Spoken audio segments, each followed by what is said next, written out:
Hello, இன்று உங்களுடன் ஒரு நிமிடம். வேதம் சொல்லுகிறபடி பதில் தருகிற தேவன் என்று கற்றுக்கொள்கிறோம். அந்த பதிலை அவர் தருவதற்கு பல வழிகளை அவர் மேற்கொள்கிறார், பல ஆயத்தங்களை அவர் செய்கிறார். நீங்களும் நானும் அநேக நேரங்களில் பல ஆயத்தங்களை செய்துவிட்டு தான் ஒரு பெரிய காரியத்தை நாம் செய்ய முடியும். எதை நம்ம எடுத்துக்கிட்டாலும் சரி, நமக்கு ஒரு வாலிப பிள்ளைக்கு ஒரு வேலை வேண்டும் என்றால் அவர்கள் படித்து முடிக்க வேண்டும், அதன் பிறகு அதற்கு முயற்சி எடுக்க வேண்டும், அதற்குரிய வெற்றியை அவர்கள் பெற வேண்டும்.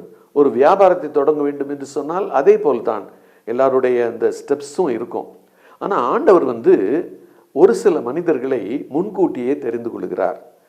இந்த பதிலை தருவதற்கு, இந்த மக்களுக்கு இந்த பதிலை தருவதற்கு இவரை நான் தெரிந்து கொள்கிறேன் என்று தெரிந்து கொள்கிறார். இது ஆண்டவருடைய ஒரு பாணியாக இருக்கிறது. வேதம் இதை யாத்திராகம் முதல் அதிகாரத்திலே சொல்லுகிறது. நீங்களும் நானும் ஜெபிக்கிறவர்கள் என்ன கற்றுக்கொள்ளலாம் தெரியுமா? நம்முடைய பதில் ஆண்டவர் ஆயத்தப்படுத்தி தருகிறார்.